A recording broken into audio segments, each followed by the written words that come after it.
Welcome to the 75th anniversary of the city of Beverly Hills. And where else in the world could you have a slice of birthday cake made out of solid diamonds worth $22 million? Look at that beauty. That's right, only for the Beverly Hills Diamond Jubilee.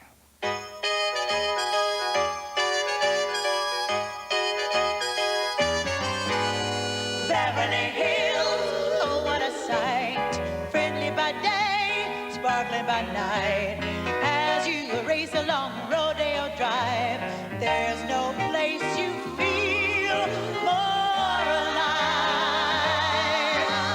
Beverly Hills, city of style, welcoming you to linger a while. You will wear a perpetual smile when you first arrive. Here where all the ladies in Mercedes are. Oh, here they have Ferraris at the Rent-A-Car. What a place, you'll agree. Every face that you see says hi, good day. Come and play in Beverly Hills. Happy birthday, Beverly Hills. Happy birthday, Beverly Hills. Happy 75th birthday and many more good and healthy lives. Happy birthday, Beverly Hills. May we all look as good at 75. Happy birthday. Happy anniversary, Beverly Beverly Hills. I love Beverly Hills. Oh, boy. In Beverly Hills, you're gonna find it's more than a town, it's a great state of mind. And it sure is one of a kind. Come enjoy the simply stunning thrills of Beverly Hills. Welcome to the Beverly Hilton Hotel. I'm Merv Griffin. I've been coming here to parties, I think, for the past 30 years, and I've always enjoyed this place. In fact, I liked it so much one day I bought it. Well, this is the way we looked 75 years ago when George Burns was 20 years old. A strange combination of arid land and swamps, bean fields, dirt roads, and dust. Movie stars came here to escape the hustle and the bustle of Hollywood. Well, let's face it, there was no hustle and bustle here, except if you had to dodge a rattlesnake or a coyote. The first major building was the Beverly Hills Hotel. It was built by real estate speculators who were trying to lure prospective buyers from way downtown Los Angeles, a full day's ride away. During the week, the hotel was usually empty, so it was referred to by locals as the Pink Elephant. And way over there, almost out of town, was the corner of Wilshire and Santa Monica Boulevard. Notice? No traffic. By 1922, there was still plenty of room on Wilshire Boulevard for a racetrack or two. The corner of Wilshire and Santa Monica Boulevard looked like this. And you'll notice by now there was a traffic jam. Nothing around it, but a traffic jam. How did they find it? Of course, this corner looks a little different today than it did then. The southwest corner of Wilshire and Beverly Drive looked like this in 1948. Now, 41 years later, Beverly Hills has a little more traffic, 300,000 cars a day, few more new buildings, but the famous Beverly Wilshire Hotel is as grand as ever. Today, everybody knows about Beverly Hills, but for all its wealth, it's still only the 37th richest city in the United States. Well, then why is it so special? Well, I guess there's a lot of reasons. The one I like is the fact that more money is raised here for local and international charities than in any other community in the world. We're proud of our little village and of the accomplishments of our many neighbors. So we decided to have a party. Since this is Beverly Hills, the party has lasted for over a year. Tonight, you're invited to our party.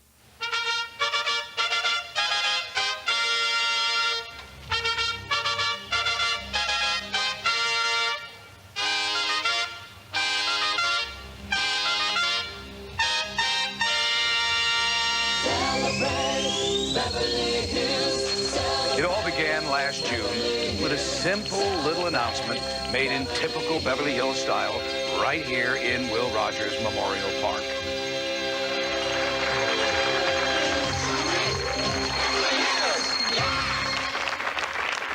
been a resident here off and on, mostly on, for the past 38 years. It is a great community. It has been heralded by magazines and newspapers all over the world, and now we're going to toot our horn, and it's going to be a year of celebrating like you can't believe.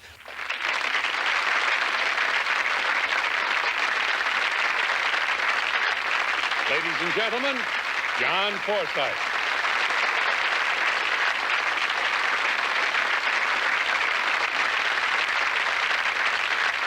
Starting in the early days, Beverly Hills loved to party. They even had parties in the afternoon. Parties where the stars would show up just to stand around and talk, or sit around and talk. Sometimes they played tennis, and sometimes the younger guys played ping pong, guys like Dick Powell and John Wayne. 3 and 4, and sometimes even 7 nights a week, the town came to life with limousines and flash bulbs, glamorous gowns, sequins, jewelry, and bugle beads. For some reason, Beverly Hills people have always been party animals. There's one now.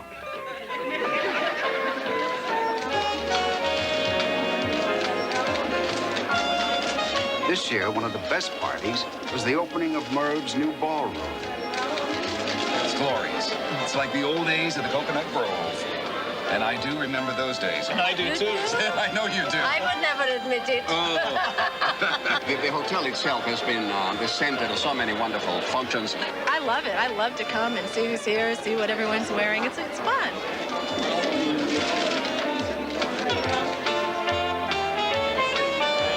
This is wonderful. This is glamour coming back, eh? I came for dinner. I was going to go out to dinner, and they said Merv is giving a free dinner tonight, so we put on our tuxedos and sneaked in. We even got tickets. A month later, Prince Rainier and the royal family of Monaco came to Beverly Hills for the Princess Grace Foundation tribute to Cary Grant. And once again, the town turned out en masse.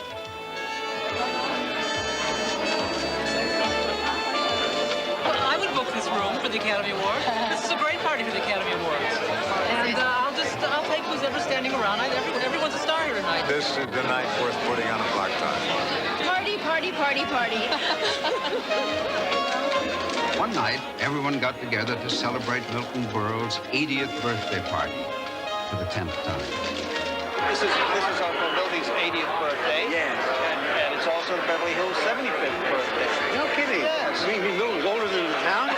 They had to bill it for him. They knew he was coming. I'm just a big fan, usually. I get very excited. In fact, sometimes I wonder if I'm really meant to be in the business instead of just watching it, because I get so excited. I feel like I'm just a fan of everybody. If Uncle Milty hadn't given me the first job doing lawns, I would still not be a part of Beverly Hills. Doing lawns. I enjoy going to events like this here because, you know, when you have an event where you honor somebody like Milton Berle, who has been a mentor of mine and my idol for so many years, it is really a great joy to come here and to celebrate with him. When all of these people are at an event like this, and you know everybody here, don't you? I know a lot of people. I don't know this particular man right here. Hello, Uncle Milty. Henry, will you move it, please? Because she wants to talk to me. Happy birthday to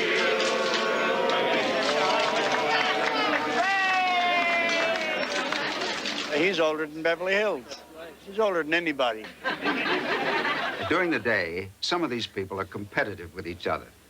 But at night, you never know it, because there's more kissing in Beverly Hills than in all the quiz shows and beauty contests combined.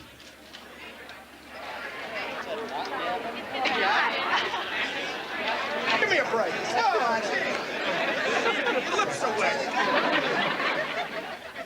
As with any small American community, Beverly Hills celebrates holidays like the 4th of July with a party.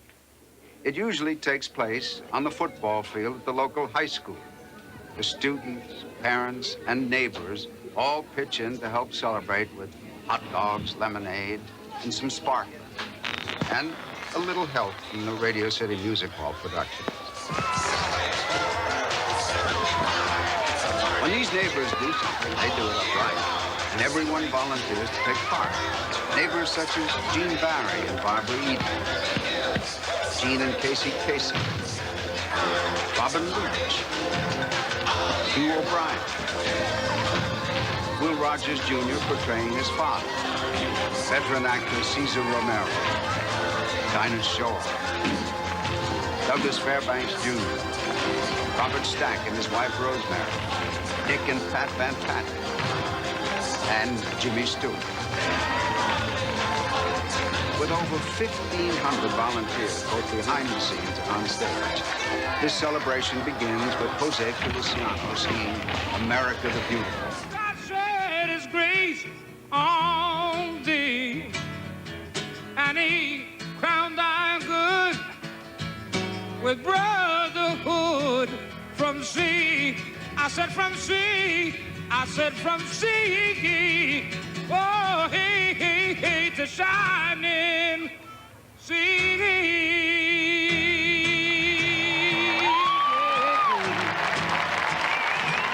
Thank you.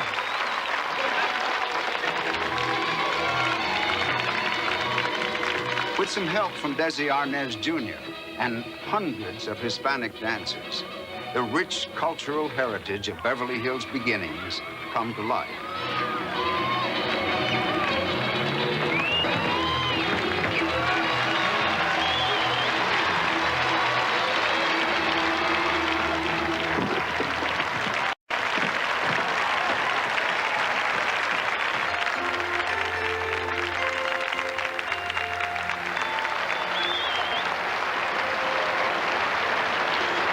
Happy Days Are Here Again was one of the great songs that helped us through the Depression. You know, by 1934, Beverly Hills was really growing up. The first letter was stamped from the post office. City Hall was inaugurated. New York paid a visit with Saks Fifth Avenue. And you could spot any number of celebrities at a hangout called the Brown Derby. And with sirens, flashing lights, and a police escort, the city of champagne wishes and caviar dreams unveils a birthday cake that is truly one of a kind. It is worth $22 million. Continued wishes for the best of everything. Happy birthday, Beverly Hills!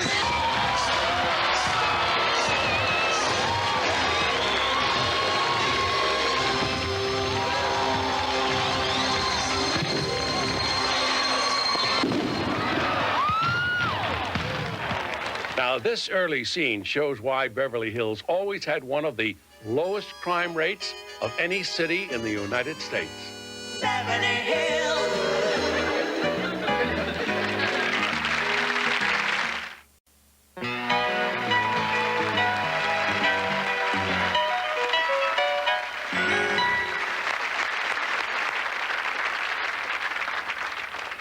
I appear on a show about people who live very well. But none of the homes on Dynasty match some that actually exist right here. Beverly Hills is vibrant, alive, chic, and sophisticated. The most famous community in the world. Beverly Hills has its own fire department, police force, school system, city hall, and garbage collectors. There are no cemeteries, funeral parlors, hospitals, or billboard signs. But there are the world's most expensive shops. 100 boutiques just on Rodeo Drive. We have one store that specializes almost exclusively in caviar. Beverly Hills has the most famous parties, the most beautiful gardens, and almost 3 times as many cars as residents. We're going to meet some of these residents, like Shelley Long. I grew up in Indiana, but I'd heard all about Beverly Hills from the movies, even before I came to California. This is probably the most famous community in the world. More motion picture stars have lived and worked here than any other place on earth. In the beginning, 75 years ago, people from Hollywood occasionally came here, but only for nature hikes and picnic lunches. Soon, low-budget movie companies came swarming through the canyons and foothills of this small farming community. Even the main streets became busy locations as the town began to grow. The sight of cowboys trampling their manicured lawns increasingly annoyed the residents of Beverly Hills. To discourage these rowdy filmmakers, city officials raised the price of shooting permits, making it financially impossible to film here. 20 years later, only such distinguished gentlemen as Laurel and Hardy were permitted to quietly glide through the streets of Beverly Hills. 30 years later, Mel Brooks drove down the very same street when he starred in Silent Movie with Dom DeLuise and Marty Feldman. I just finished shooting a movie here myself called Troop Beverly Hills. We shot it all in and around this area, and if you have to go on location, you can't find a more sumptuous spot than Beverly Hills. You never give me an ounce of credit for anything I do. That's because you never do anything. Well, then I guess I'm going to do something right now. I started my new meaningful life today, and I bought a whole new meaningful wardrobe to go with it. Approve. Mom's gonna be our new troop leader. Who are you? Phyllis Neffler, Troop Beverly Hills. Hey, camera Mark. Hey, Mark. Quiet. Playback. We shot right here on Rodeo Drive in the middle of Beverly Hills. When you shoot a major motion picture on the street in front of Giorgio's, you naturally attract quite a crowd. Of course, this crowd was extremely well-dressed, very well-behaved, and some of them even arrived in Rolls-Royce station wagons. It's a lot of fun working in Beverly Hills, especially if you're anything like Phyllis, the character I play in Troop Beverly Hills. You see, Phyllis was born to shop. I'm shopping. Gonna buy my blues away, you know. I'm shopping. When I think Beverly Hills, immediately I do think Rodeo Drive. Looking up to the counter and say, I want that sweater. I sure feel better. shopping.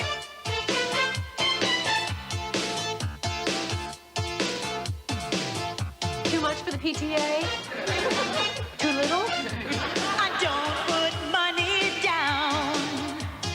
Charge it, wrap it, bag it, send it. My Bank of America card was stolen. I never reported it because whoever stole it's not spending as much as Pat. $20,000, it's on sale. Ever since my mother took me to that big department store, my heart beat escalated all the way to the second floor. Now this is shopping. Ooh, it's set. I come and visit the price tags in Beverly Hills. My mother told me that's just another phase I'm going through. What you got that's new?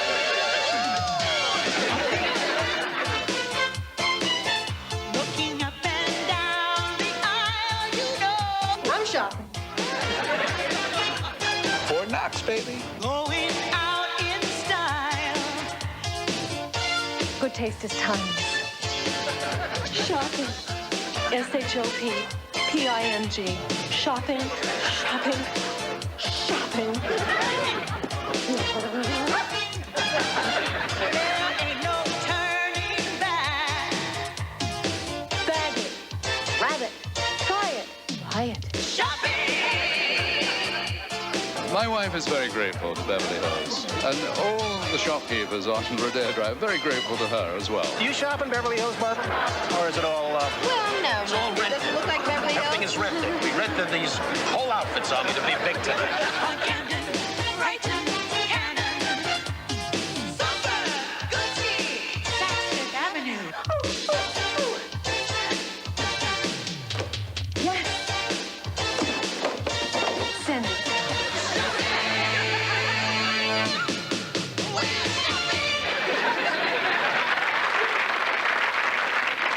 Excuse me, miss.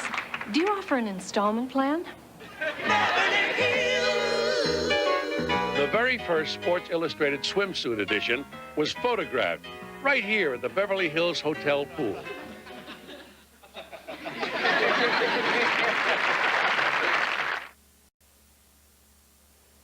Almost every charity in the world holds fundraisers in Beverly Hills. Over the past 34 years, the Thalians, led by Debbie Reynolds, have raised so much money, they've built this wing of the Cedar-Sinai Hospital. Another local group is SHARE, it seems every star in town has pitched in to help the ladies of Cher, who to date have raised over $18 million for various charities. But tonight, the city is honoring a man who has raised more money for more charities all over the world than anyone else. His name is Frank Sinatra. This year, they honored him with the 30th annual Will Rogers Award at the Beverly Hills Hotel. The stars arrived at 7:30. There was the usual photo opportunity and a chance for friends to get together and talk. And then he had one of the most memorable evenings the town has ever enjoyed. A lot of laughs and a lot of love. Too close, too close, too close for comfort. Woo! Bob, Bob, eh. Baba, do that. Too close, too close, too close, too close, too close, too close for comfort.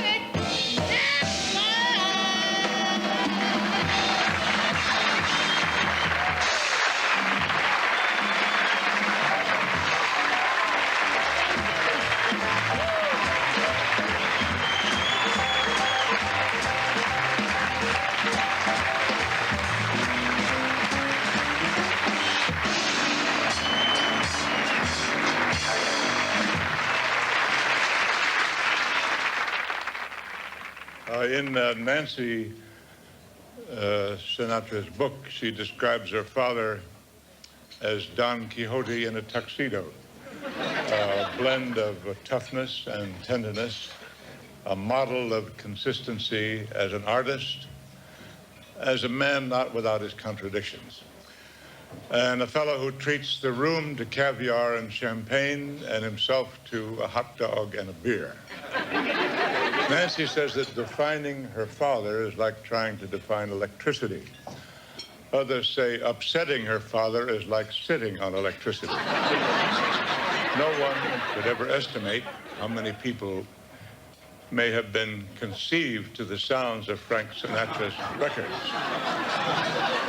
But looking around the room tonight, I would estimate that at least half of you wouldn't have been born if your parents had been fans of Snooky Lanson.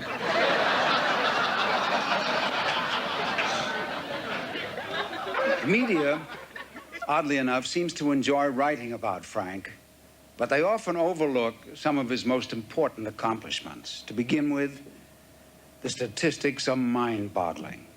More than 60 movies, 100 albums, thousands of songs.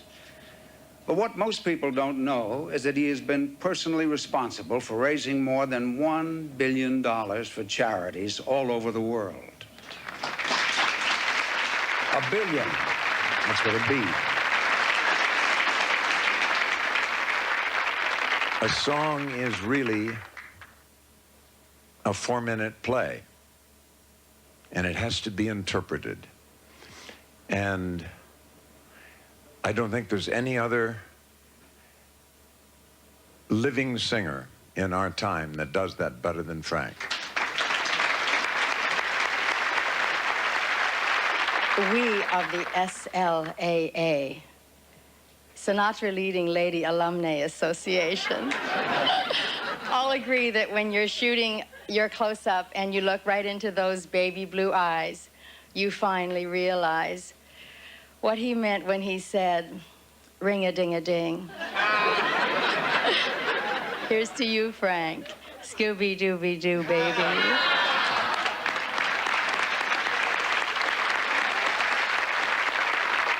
Frank and I don't know whether you remember, but we worked together in London a long time ago on a film called The Road to Hong Kong.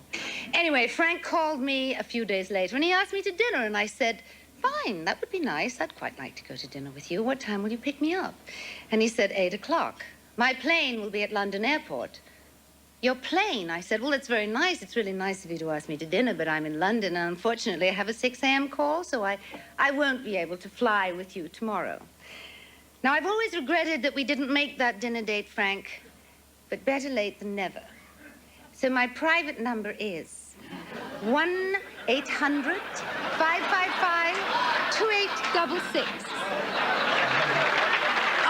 are standing by to take your call. I hope you understand, Barbara. Here's to you, Frank. God bless.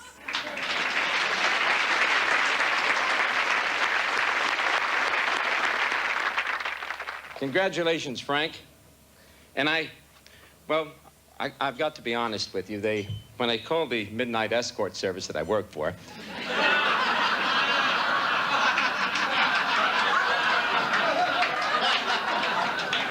they said that maybe it could be a career move. So I said, well, Frank's always been nice to me, but I mean, I didn't know I was going to be invited, so maybe I could just, ask him for one request. Now, I know you get tired of requests, Frank, right? How would you feel if I just did my Julio Iglesias impression?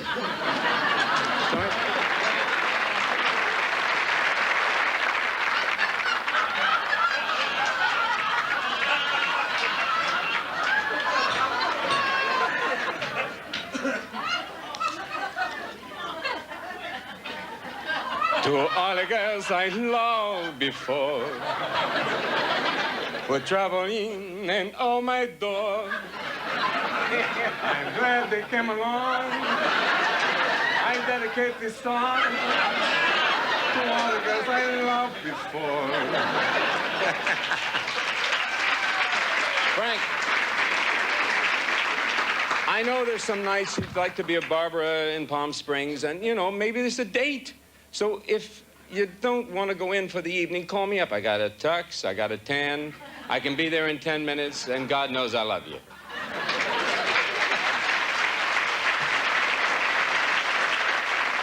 I make jokes about you, Frank, because I'm a friend. You're now in your 70s, and it's over. But I'll tell you this. Is he laughing or coming towards me? Really, but you've been since we've known each other. I'll never forget in Zardy's Jazz then, when you came in with Peggy Lee, before Barbara, and you said to me, Peggy Lee, this is Don Rickles, and Peggy Lee in her beautiful words said, and like a moron, I thought it was an album. But to you, Frank, God bless you. As you look at me now, you're starting to remember who you are.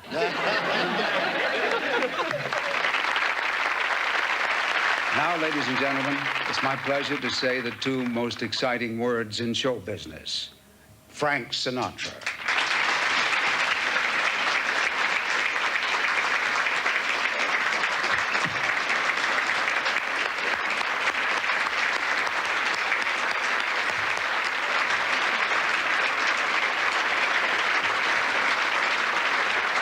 I'd like to read this to you because you won't.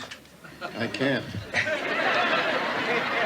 It's the Will Rogers Memorial Award presented to Frank Sinatra for outstanding contributions to the world of entertainment and for achievements which reflect devotion to his craft and fellow workers. Oh, thank you.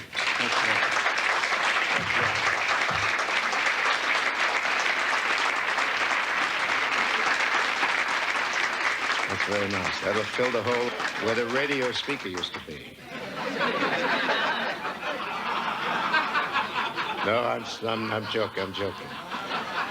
But in a serious vein, I am delighted and thrilled and happy and honored, deeply honored, that I was chosen for this award tonight by my fellow workers and friends and neighbors and all of you good people whom I know for years and years and whom I will know for the coming years because I plan to be around for a while. I've come a long way from a skinny kid standing in front of a New Jersey street corner playing a ukulele and singing songs. Now it's nice, the efforts of people like yourselves, that other skinny kids get a chance to do the same thing that I did in my life. Will Rogers once said he never met a man he didn't like. Of course, Will Rogers never met Dan Rather.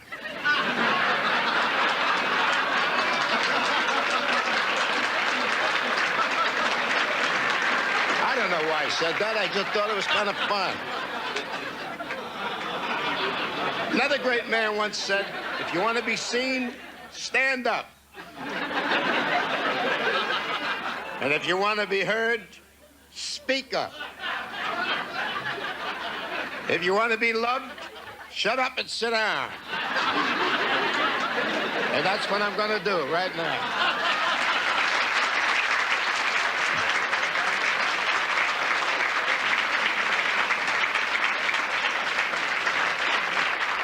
Ladies and gentlemen, here is Frank Sinatra, Jr.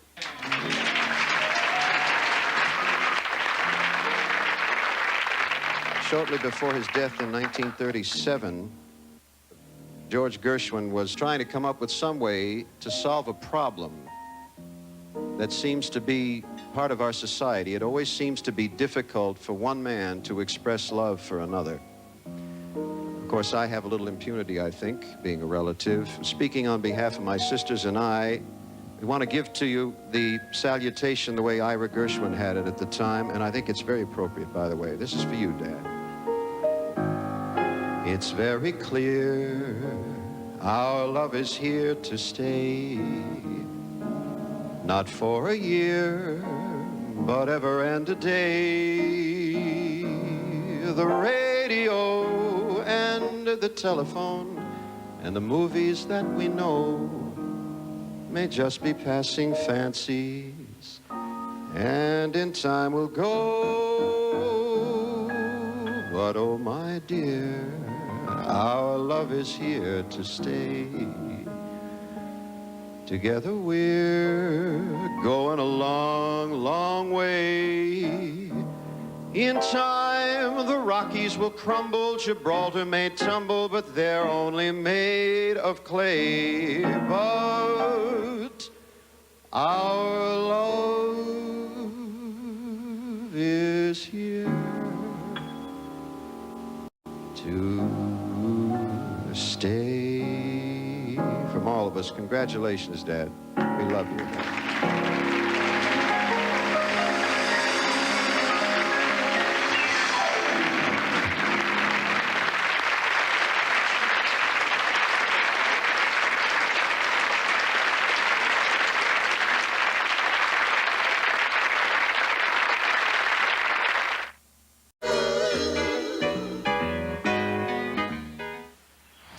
Hi, my name is Katie Wagner. My father's name is Robert Wagner. His friends call him RJ, but I call him Daddy. This is Roxbury Park, right in the middle of Beverly Hills. We all grew up around here, and at the time, we really didn't think it was very unusual. The young kids played over there, and the older kids, they played over here, and they hated us. Right across the street is Beverly Hills High, where I went to school. You can always recognize it by the famous oil well on campus. Well, a lot of interesting students went to this school. Some of them were me. Oh, yeah, Betty White, Richard Chamberlain, Richard Dreyfuss, Rob Reiner, Sean Cassidy went to school there, Bonnie Franklin, and Albert Brooks. And I'll tell you a little secret. Albert's real name is Albert Einstein. They say the teachers took one look at his grades and suggested that he change his name. Growing up here is like any place else, but it's always a little more so. A lot of towns have Christmas decorations, and many of them have pageants and parades. But only in Beverly Hills can you see a Christmas like this. This is a time when Beverly Hills lights up with the holiday spirit. That's why early in the afternoon, the day after Thanksgiving, over 3 blocks of Wilshire Boulevard and part of Rodeo Drive are completely closed to traffic. An army of riggers, gaffers, stagehands, and technicians swarm out into the town's busiest street, building a stage right in front of the Beverly Wilshire Hotel. They begin to transform the city of stars into the city of lights, full of season's greetings.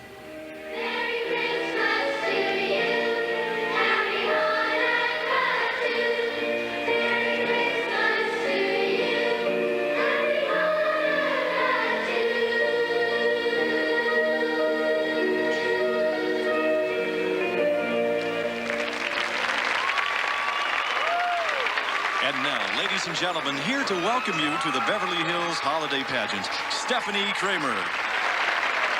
You know, at the holidays, we all have such joy and love in our hearts that we feel for one another.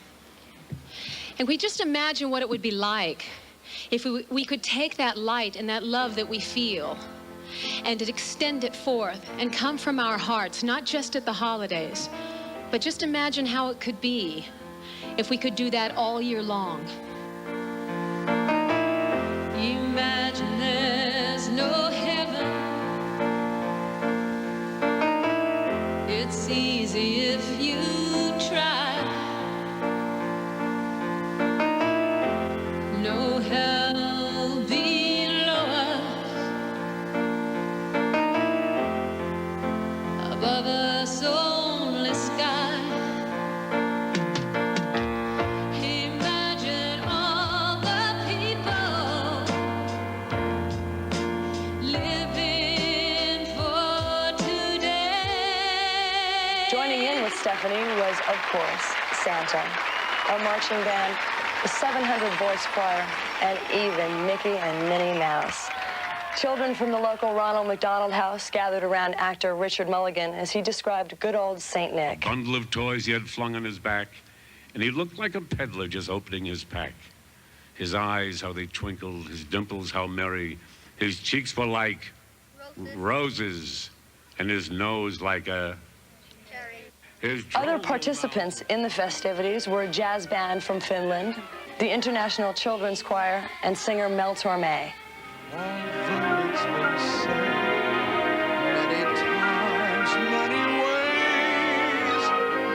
Merry Christmas. There was a very special guest to help sum up the spirit of the season. Ladies and gentlemen, please welcome a very talented lady, Miss Whoopi Goldberg.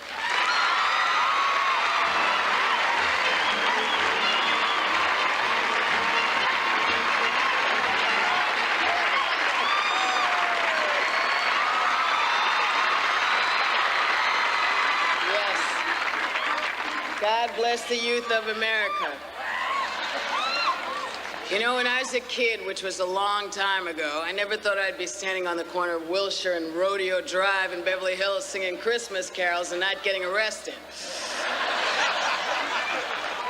But I must say Christmas has always been my favorite time. It's a time when dreams come true. It's customary at Christmas time to give each other gifts. It wasn't always like that, though. You know, 1988 years ago, people didn't give each other gifts. When Mary and Joseph showed up at the inn, they didn't have any money, no food, no job, no place to stay, and Mary was about to give birth. They were homeless. There was no way that the innkeeper would give them a room, but he did let them stay in the manger, out in the stable, so that Mary could have her baby. Pretty much the same way homeless people are living today and having babies. And when the three wise men heard about the birth of the Christ child, they didn't give gifts to each other. These three wise men were wise enough to know that the spirit of giving and the spirit of Christmas is about helping others. Perhaps now, almost 2,000 years later, we should think about doing the same thing. Give some of our gifts to the homeless. Maybe that's what Christmas is all about.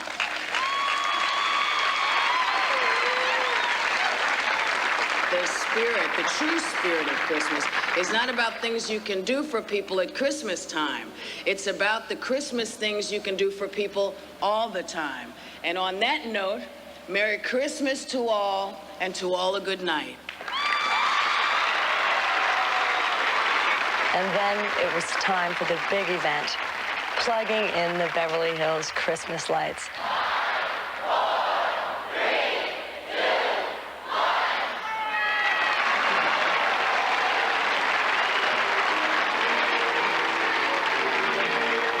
This is how our town looks from Thanksgiving through New Year's Day.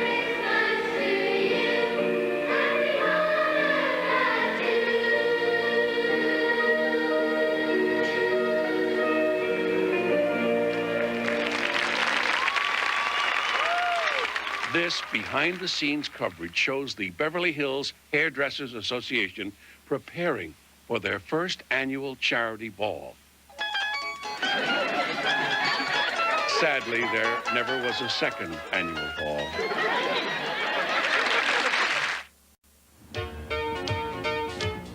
Ah, yes, Beverly Hills, where it is rumored that the fire department uses Perrier. Jack Benny used to say that the Beverly Hills Police Department had an unlisted phone number, that they selected the mayor from a screen test. The parking meters take credit cards, and that the maids have maids of their own. Now, some of that isn't the truth. Only 33,000 people live here, but 76,000 come here to work. There's one gardener for every 57 people, one doctor for every 52, and one city employee for every 33 residents. Now, that's service. There are 65 financial institutions, 128 restaurants, and 30 hair and beauty salons. These are the most well-invested, well-fed, and well-groomed people anywhere in the world. It is truly an international community.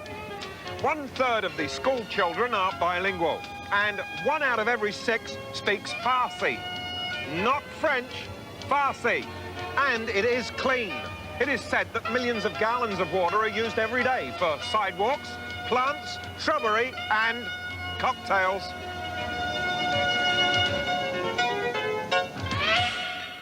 The history of Beverly Hills is deeply involved with water. That's right, water. If it hadn't been for water, there wouldn't be any Beverly Hills. In the early 1920s, a group of Hollywood stars fought City Hall to keep L.A. from annexing the elite and comfortable suburb where they lived.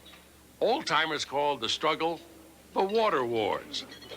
In 1919, the township was mostly wild and undeveloped. Beverly Hills was a sleepy little village of anonymous homes occupied by anonymous people. Surprisingly, it was neither the natural beauty nor the affordability of the land that inspired the migration of celebrities to the area. Rather, it was a series of sensational scandals that rocked Hollywood to its foundation. When former U.S. Postmaster General Will Hayes was brought in to clean up the movie business, he intimated that secluded Beverly Hills could serve as a proper sanctuary, a buffer zone, as it were, removed from Hollywood's riffraff and the public eye. Hayes' suggestion touched off a real estate boom, and soon a barrage of stars, studio executives, producers, directors, and other well-to-do members of the industry bought land and built homes here. The Beverly Hills City Council was more than happy to cater to their prominent new arrivals. Property taxes were kept to a bare minimum, and they even built a bridle path along the middle of Sunset Boulevard. All this privileged privacy was suddenly threatened in the spring of 1923, when a group of real estate sharks who were hoping to carve up the big lots into profitable little ones began a political campaign that hinged on water. The sudden influx of so many citizens caught the Beverly Hills Utility Company unprepared to meet the water needs of the growing population. Anxious officials hoped to turn this growing problem over to the city of Los Angeles and began suggesting annexation. Immediately, Beverly Hills was divided into fiercely competitive camps. Those against annexation were led by Doug Fairbanks and Mary Pickford, Rudolph Valentino, Cowboy star Tom Mix, Harold Lloyd, Will Rogers, Gloria Swanson, and many others. Superstars in car caravans toured the local neighborhoods, asking residents for their support. Can you imagine opening your front door and finding Rudolph Valentino standing there? These stars wanted Beverly Hills to build its own reservoir, to preserve the sovereignty these citizens had begun to know and love. Mudslinging tactics, charges and countercharges continued down to voting day. Concerned citizens gathered to wait out the count. Then, with news of the defeat of the developers, ecstatic crowds erupted into a spontaneous block party that supposedly lasted well into the night. Later, the movie contingent joyously proclaimed to one and all that the hills of Beverly would remain forever secure and wet.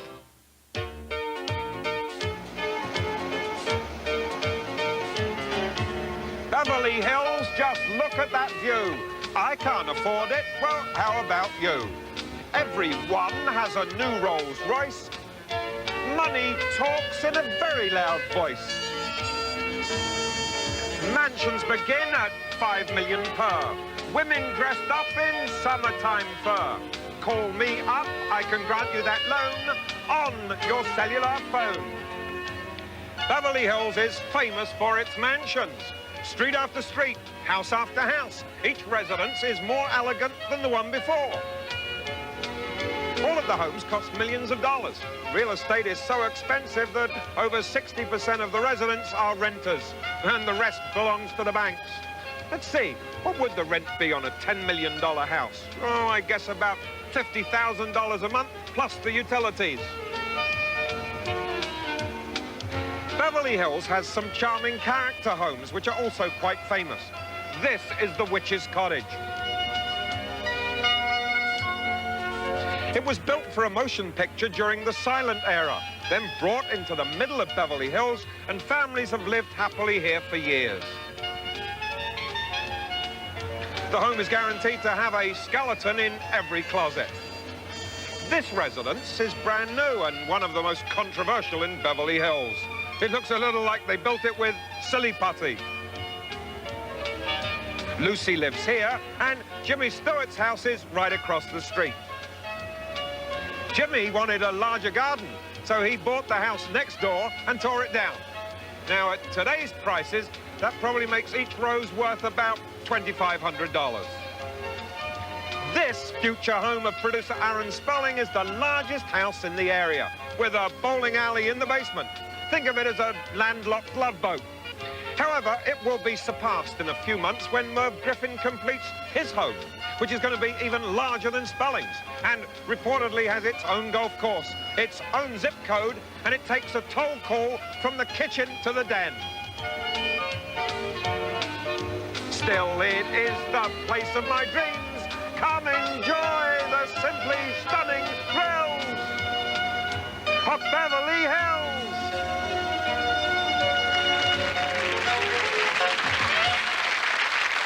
This rare footage demonstrates how nothing delayed or deterred the determined Beverly Hills Fire Department.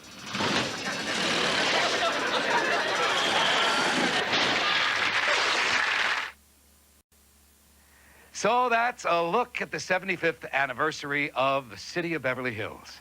You're all invited to be with us 25 years from now in the year 2014 for our 100th anniversary. Someone once said the secret to being 100 years old is to get to 99 and then be very careful. You do the same thing. We'll see you back here in 25 years. Good night, everybody. Someone once said all the poor people in Beverly Hills live on Skid Drive. It was a place where one grew up. When I grew up in my teens, it meant driving over the hill with $5 and dressing up with a tie and going to see a movie where you had reserved seats. It's a great town to live in. The weather, the homes, the people, it's exciting. It keeps you stimulated at all times. It's never dull. I think Beverly Hills is a tiny little village that happens to have a lot of people in it who do work that appears to be very glamorous, but I keep seeing them at the supermarket pushing shopping carts. I'll tell you why we moved. My wife doesn't know this. Because the tour buses used to come by our house, and they used to give her first billing. They would say, this is the home of Anne Bancroft and Mel Brooks. I said, no, we're getting out of here. Happy anniversary, Beverly Hills. This is Charles Gibson, and this week on Good Morning America, Picture Perfect, America's obsession with cosmetic surgery. Also this week, Robin Givens, Terry Garr, Tracy Ullman, and Duran Duran on Good Morning America. Now stay tuned for Get Smart Again next. The Beverly Hills are very, very happy 75, and I'm gaining on you.